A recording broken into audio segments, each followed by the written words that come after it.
大家好，歡迎收睇同路點評。今日重點新聞有：澳洲移民政策陷混亂，各黨內部現分歧；尼泊爾洪災澳洲失蹤人數增至39人，政府提供500萬援助；中國新任駐澳大使抵澳，強硬外交風格受關注；特朗普簽命令將安大略湖改名美國湖；冰島公投入歐盟，正反支持僅差2.6%。澳洲移民政策再成政治焦點。工黨、聯盟黨同一國黨都提出收緊移民方向，但各黨內部亦出現唔同聲音。反對黨領袖泰勒表示，將根據房屋供應情況設定海外淨移民目標，再調整唔同簽證類別，亦冇排除削減人道簽證。不過，黨內其他議員早前表示，難民唔會成為削減目標。工黨政府日前亦一度考慮將每年人道簽證名額由2萬個減至13750個。但總理阿爾班尼斯其後確認，未來將會維持2萬個名額，引起綠黨批評政府政策反覆。至於一國黨，黨魁韓森提出將淨移民控制喺每年13萬人，但由於會保留太平洋勞工簽證，實際人數可能更高。但黨內議員 David Farley 早前提出額外保留約10萬名勞工，令政策引起混亂，其後由韓森作出澄清。尼泊爾同中國西藏邊境近日發生嚴重洪災同山泥傾瀉。澳洲外交部長黃欣賢表示，失蹤澳洲公民人數增至39人，政府正加緊確認佢哋嘅情況。當地目前至少392人死亡，超過1400人失蹤。隨住救援持續，數字亦可能上升。黃欣賢宣布，澳洲將提供500萬澳元援助受災社區，並喺48小時內派出3名人道救援專家協助當地澳洲人員。援助包括緊急食物、住所、醫療同心理支援，部分資金亦會用於災後重建。聯盟黨支持政府嘅援助方案，但綠黨認為面對嚴重災情，澳洲應該進一步投入資源協助尼泊爾災後重建。中國新任駐澳大使劉敬松近日抵達澳洲，引起外交界關注。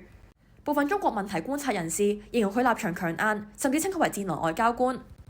劉敬松從事外交工作33年，曾任中國外交部亞洲司司長，亦曾出任駐阿富汗大使，熟悉亞洲同區域安全事務。佢過去曾經批評印太戰略、AUKUS 同四方安全對話機制，並多次批評美國。不過，劉敬松抵澳之後語調較為正面，形容澳洲係重要國家，強調兩國經濟互補，希望雙方可以妥善處理分歧。有分析認為，劉敬松未來將會點樣處理中澳分歧，以及係咪會延續較強硬嘅外交風格，仍有待觀察。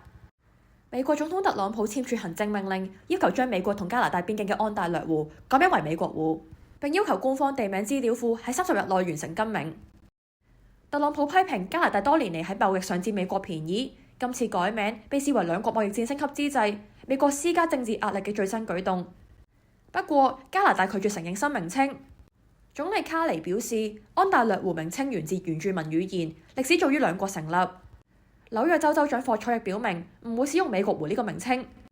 安大略湖係北美5大湖之一，橫跨加拿大安大略省同美國紐約州。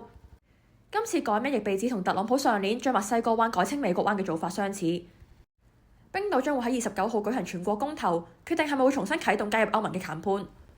最新民調顯示，51.3%受訪者支持重啟談判，48.7%反對，雙方僅相差2.6百分點。今次公投並非直接決定係咪會加入歐盟，而係決定政府會唔會重新展開談判。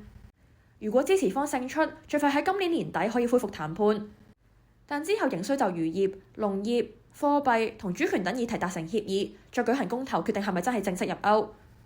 冰島早於2009年金融危機後申請入歐，但談判喺2013年因為漁業同主權爭議終止。近年俄烏戰爭同北極安全形勢改變，令入歐議題重新受到關注。不過，反對者擔心加入歐盟會削弱冰島嘅漁業政策同貨幣自主權。